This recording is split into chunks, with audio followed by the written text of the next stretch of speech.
Good day. I'm Steve Small from IDD Therapy, Spinal Decompression, and I am delighted to have with me today Chike Chuka of Astella Physiotherapy Clinics in Enugu, Nigeria.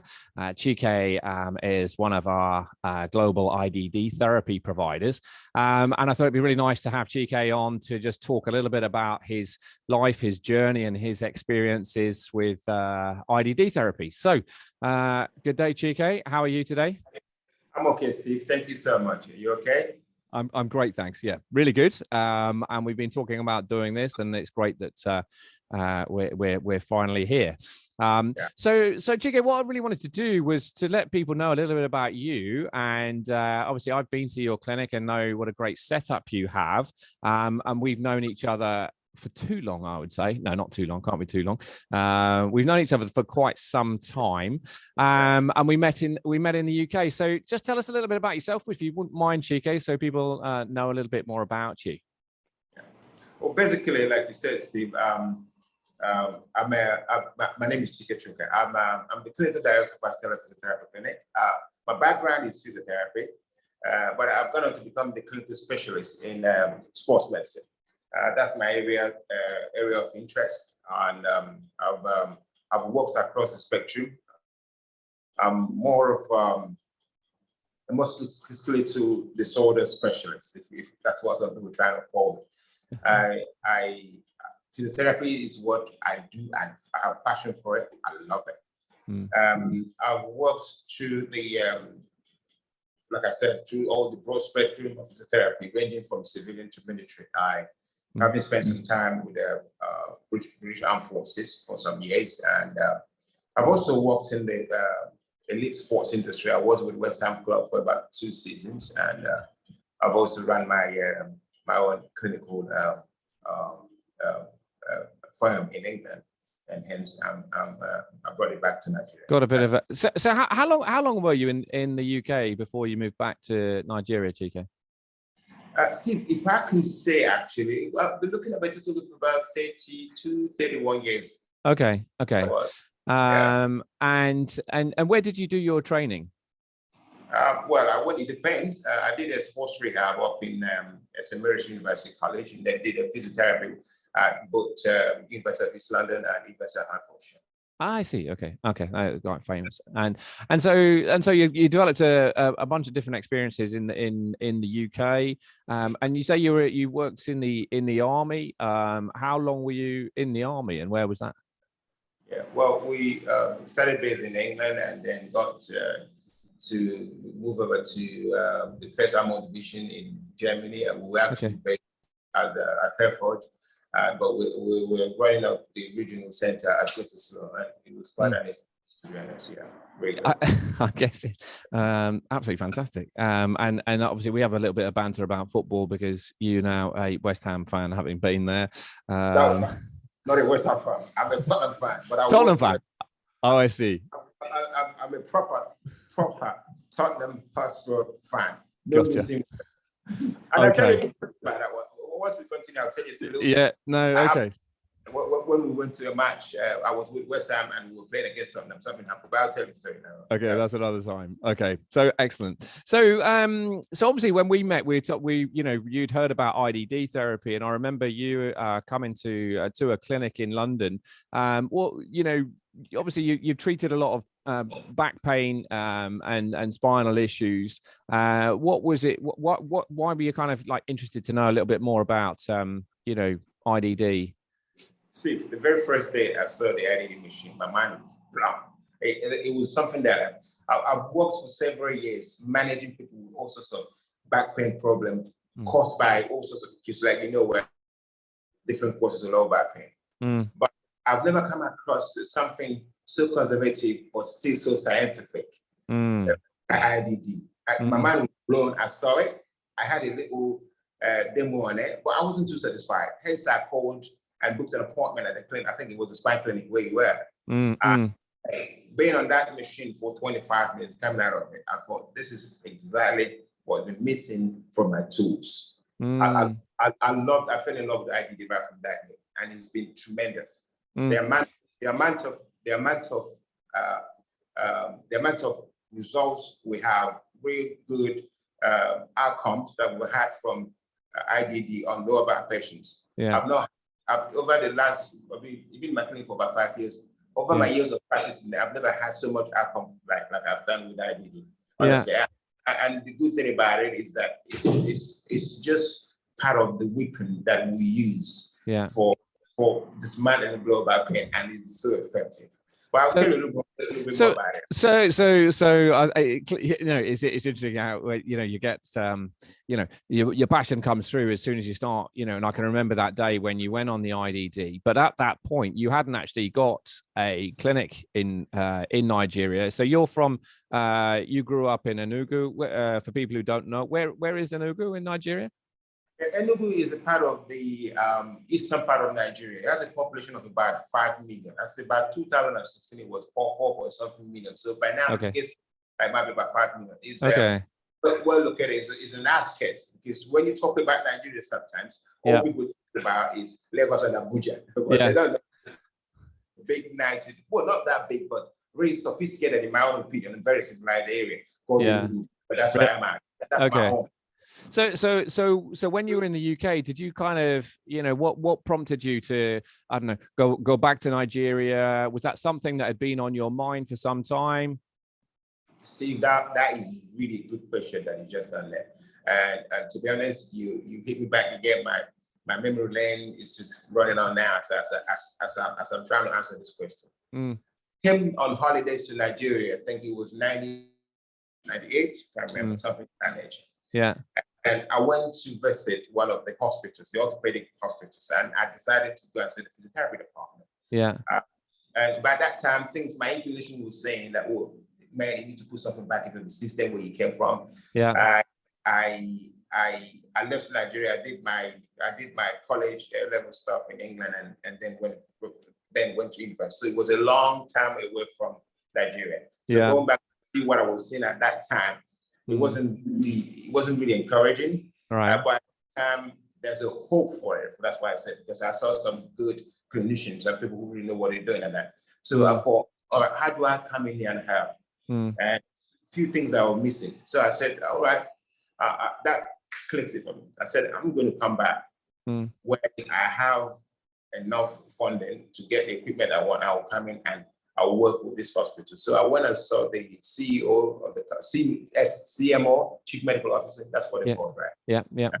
To him and everything, he said he'd be happy for me to come in and do what I can do. That they'll provide infrastructure and everything. And I did ask him at that point, can I please have a look?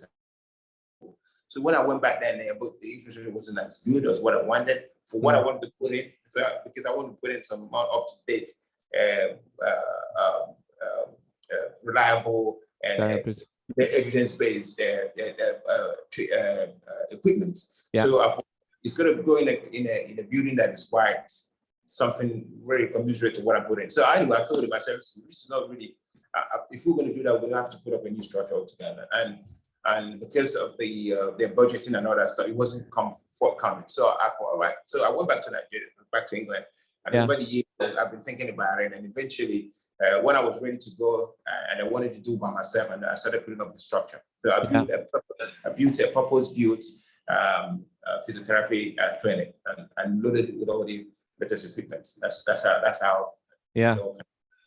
I mean, I think when I had the fortune to come and see you when you got the IDD, and I was blown away. You'd really built a spectacular physio clinic.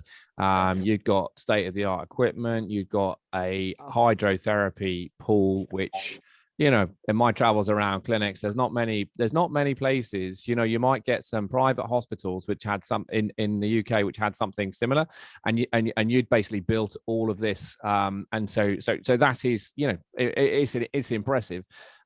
anyway. So you kind of, so you've said, so you had this vision, and then that vision became a reality. So there's a good lesson for a lot of people there, planting a seed and letting it germinate. I mean, in terms of like the MSK, musculoskeletal care, sort of in Enugu and around in Nigeria, is back pain got the same prevalence in Nigeria as it has in the UK, as it has in America, Germany, wherever? Is it a real problem? Yeah, it is. It is. Yeah. Basically, everybody grows old, and when you grow old, the change is coming, and that's where all this erupts from. But the thing is that when you look at that, when you talk about that over in England and what's happening here, there's more awareness on how to manage it conservatively in Europe than how you have it in Nigeria. Yeah. We tend to medicalize it a lot here in Nigeria. Everything goes by medication. And the side effects of all these things is always an issue. Over in England, I'll say specifically, people tend to sort of rely a lot on physiotherapy, conservative management, or the alternatives therapy, and all that sort of stuff. But and this again is one of the things that we tend to bring the education over here to let people know there's so many ways to catch the monkey, and that's how we're now providing a lot of education through leaflets, TV interviews, radio interviews, and other stuff. Giving people information. The level of lower back pain among all musculoskeletal is 60%. Yes, it's quite a. We talk when we're talking about spinal issues, and we're talking about conservative treatments, physical therapy with exercise rehab. I mean, you've got an awesome gym, so you've kind of got the full gambit of things. And we also talk about, there are patients who need, whose conditions are, more appropriate for, say, surgery. There is a time and a place. And I always say, my late father, he had some conservative treatment on his lumbar spine, and he had surgery on his neck. And there is a time and a place. I mean, you have some good surgeons. Is it a challenge for people to access consultants or surgeons in Nigeria, or how is it? Again, another good question. We have loads of good specialized surgeons in Nigeria. Really, I'm going to give it to them. Really good stuff. The only issue that I think that sort of hammers on here is lack of education. Education on how to manage. Okay. Like I said earlier, people tend to medicalize that a lot. Now, most good surgeons will not touch you unless you tick the box or say that you comprehensively manage your back. Yeah. Before they start any invasive work. So the process, conservative management, if it doesn't work, injection therapy doesn't work, then we think about surgical. And that's the process they do in Nigeria, which is really good. Over in Astella, what we tend to do, we're very robust in tackling. We use not just IDD, we use electrotherapy involving low laser. Also therapeutic work stuff we have. We also have exercise-based treatment that looking at the core contraction muscles, looking at those back muscles that support the back, that helps you. Because once you have a back pain, when it's a chronic one especially, you tend to lose the functions of those core muscles within the lumbar region, pelvic region. So we tend to be very robust in doing that. And also we tackle along with the hydrotherapy. We put most of our lower back pain in hydrotherapy, and they tend to get, especially the acute ones. At early stages, it's a problem. They can't even walk and stuff like that. So we put them on a hydro. And when they start 2-3 weeks, they start getting better. We gently transfer the exercises to land base. So we combine that with the IDD, and that's why we get fantastic results. Still, you need to see the test. Well, Chike, I know, because I had a look before. I was like, how long has Chike had his IDD? And actually, it was October 2015. I mean, it's kind of mad because we had the pandemic sort of wipes out 2 years of our memory, in terms of like practical time. But it's, so you're like 5 years, it's it's actually 7 years, believe it or not. Although obviously we've had that kind of block in there. So when you've got patients coming, I mean, which ones are you particularly putting forward on the IDD? What sort of conditions? When would you go from sort of manual therapy, exercise-based rehab to incorporating the IDD spinal decompression? Our first protocol is usually the IDD and electrotherapy. Okay, as they get better, we kind of start using manual therapy. We kind of start using the exercises, because when somebody's that bad, you really don't want to annoy, already annoyed. So and most often that's a put off for some patients. So we tend to sort of bring it down as low as you can. IDD gives you that rest, that comfort. Just a little bit of gentle distraction at the back and allowing a bit of the oscillation. The patient is getting better, releasing quite a few endomorphin here and there.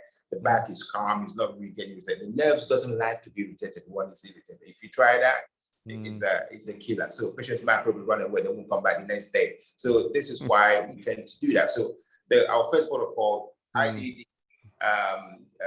electrotherapy, and hydro. Okay. And then you progress them. So obviously, in Enugu is quite it's quite a big place. To people come.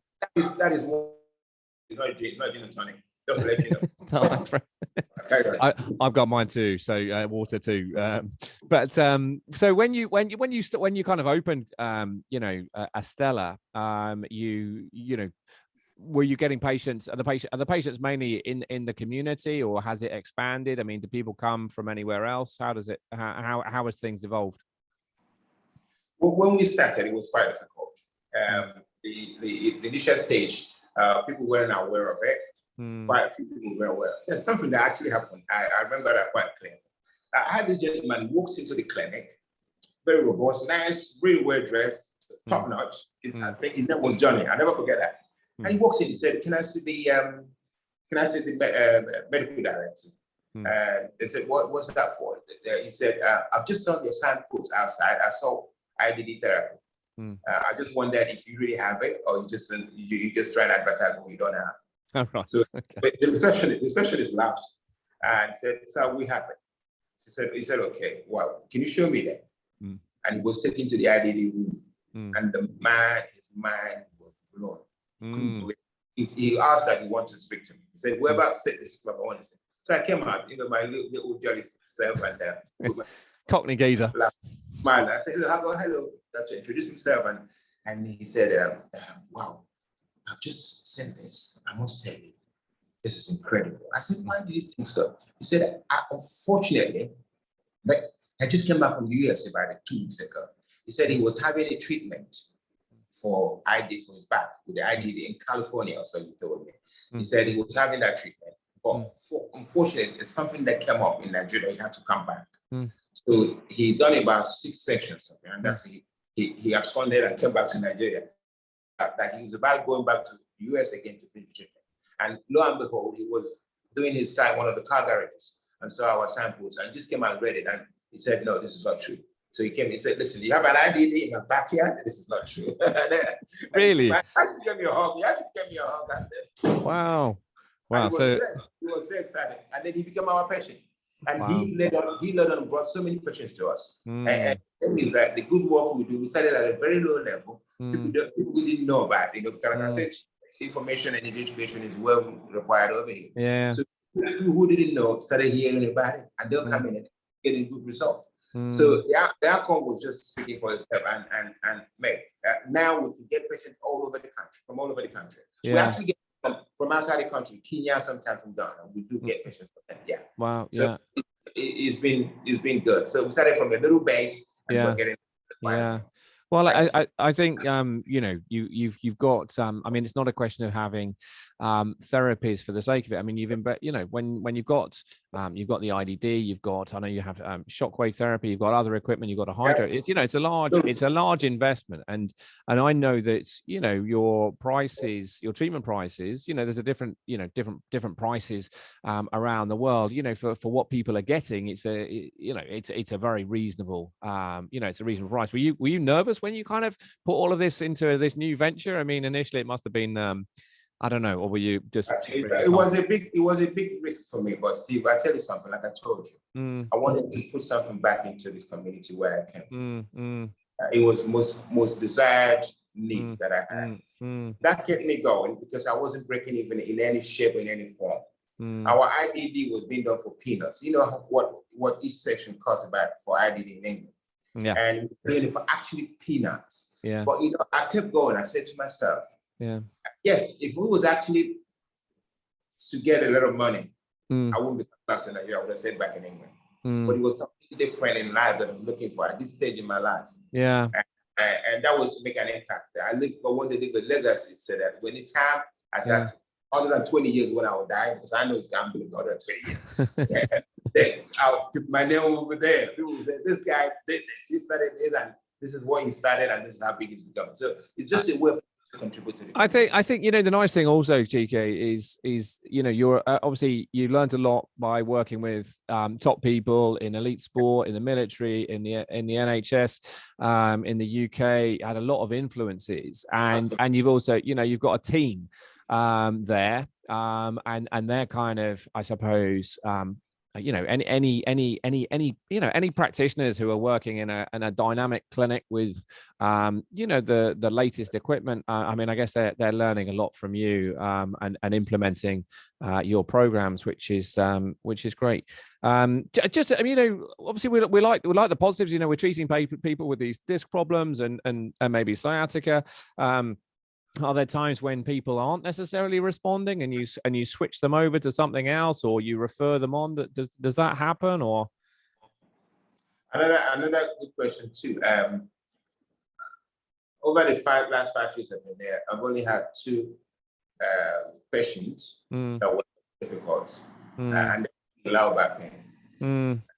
I remember a guy, actually he had up to 34 sections of physiotherapy of IDD. Right. Because what we normally do, we do packaging sets. Yeah. Come in with the first 10 sections, see how it goes. If it's giving us a green line that will just go in the right direction, we can go get further sections. And this guy done the first section, he was so asymptomatic as he could be. Yeah. And I was about to travel to England the upper week. Yeah. I had to leave it with my clinicians, but my mind was listening. I could not sleep because I was taking this guy home in my mind 24/7. Yeah. So looking forward, what's the best? What can we do to help him? Yeah. His pains were so excruciating that he would be crying, and his wife would stand by him and be crying. So you have 2 people to contend with. So right. I was just saying to myself, what do we do? But because I know the physiological effect of the modalities that I'm using and what they would do, and know about the pathophysiology of some of the symptoms that they present. Yeah. I keep doing what we call the clinical reasoning thinking, that we're in the right direction.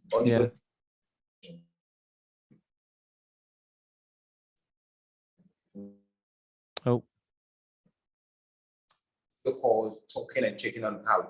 Sorry, Chike, sorry, we glitched a little bit then. Just so you said you were troubled. Yeah, sorry, we glitched a little bit. So you have. So you said, I think we got to your clinical reasoning, thinking about this guy. Yeah, take it from there.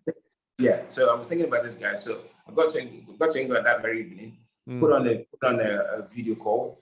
I was talking to him. I was telling him what to do, because it's not just what you do in the clinic; it's what you do at home as well. Yeah. Your posture, where you sit, where you lie, all that stuff. So I was going through with him everything, make sure that whatever you do in the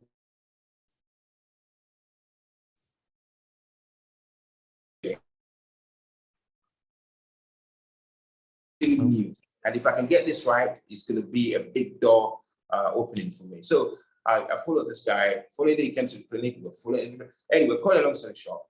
After about 23 sections, started seeing light at the end of the tunnel. And this guy today is pain-free.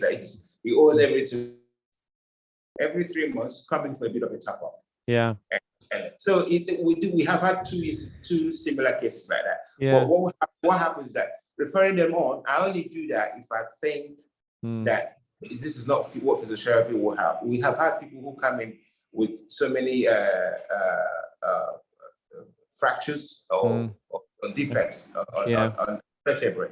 And I've looked at it. If I think it's got a cordial point of problem, that red flag issues, I refer straight on, I'll move them on, because physiotherapy doesn't matter if you do them from now to the couch go home, it's not going to change it, but they will get one. So that's how we work with that. Yeah, I mean, it's interesting.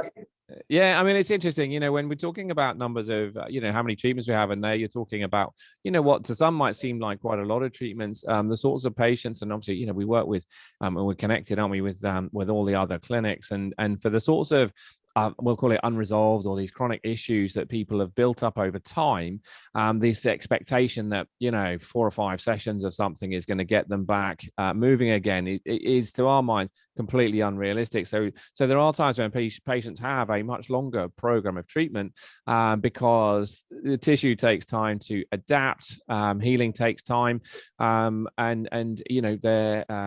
their function takes time to improve. But that's great to hear. I mean, we tend to we do tend to see great successes. There are some times when patients aren't suitable, and you mentioned cauda equina, which is a more serious thing, and that would be straight for surgical consideration if that was available.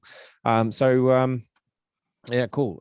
So just in terms of, you're obviously a big fan then, or, a big advocate of combining therapies, is that's something that you've just sort of observed over the years, when new technology has come out? Yeah. I was trained in manual therapy. Most of my friends then are from Australia and New Zealand. But as time progresses, there's a new things came into play. And you know what it's all about with science. Science evolves every second now.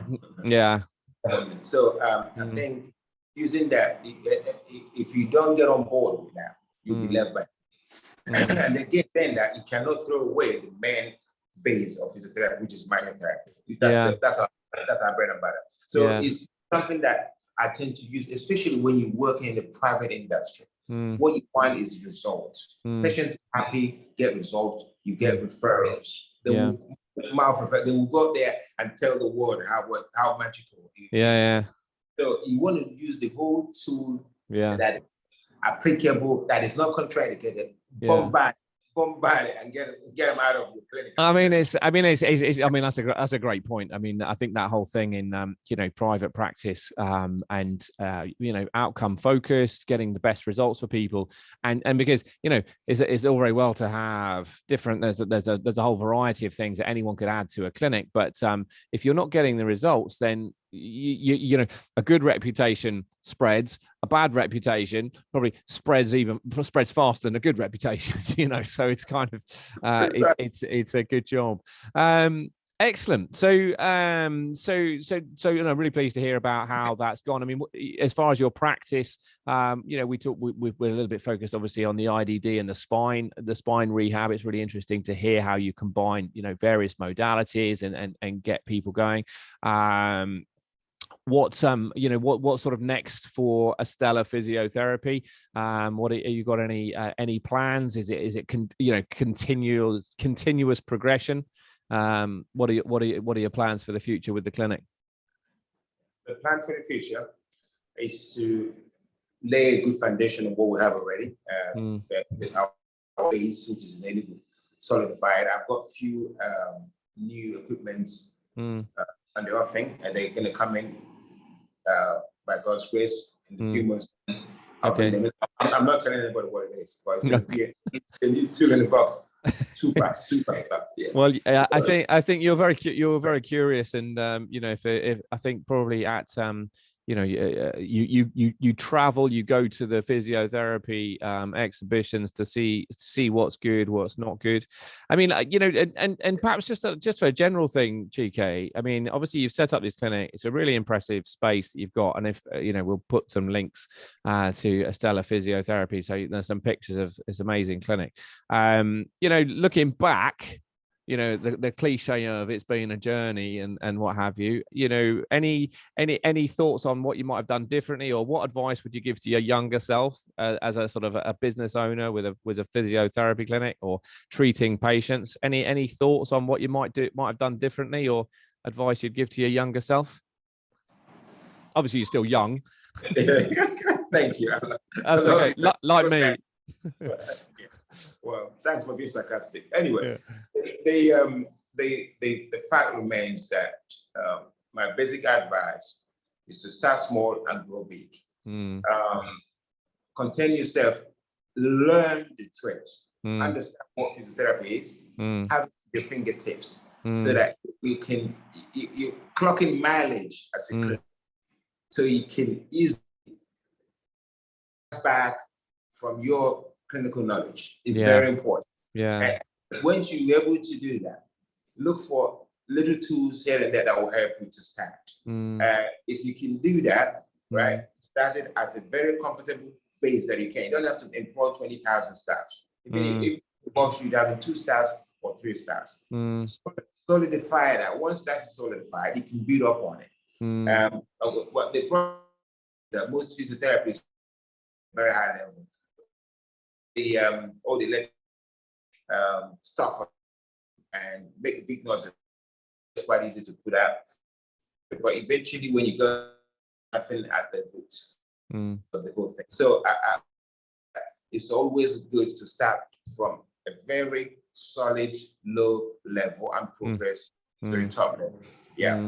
Some of these mistakes I made, which I would not advise people to go into. It's not a mistake. It's something that I want to do. It's a passion. It's my joy. It's to go to a better city, a good location, where you have the punts, where you have a turnover, you have the people, you have people who affordability. I went into a place where there's no affordability, but because I want to, that's where my roots are from. So and I'm not regretting it. But if you want to run a business as a private entrepreneur, find a bigger city where people can come in and who can afford and work it from there. But start from a low level and go up to the higher level. And then and then you get a point to where you can go home and give, as you say, give something back. And I think you give it back immensely with what you've done.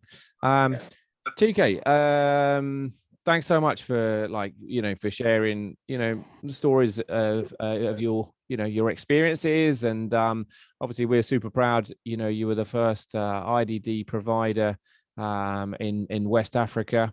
I thought it was in Africa. I'm afraid. Well, I think you were the second. You were the second. There was a clinic in Egypt. Yeah, I know about the Egyptian guy, but they didn't last for 6 months. They were gone. Well, there's a bit of a story. There's a story with that clinic, and that was actually the first clinic that I visited when I started with IDD, and they were really inspiring. Now, there's the time we're talking anyway. There's a clinic in Addis Ababa in Ethiopia, and they're doing tremendously well as well. So, but.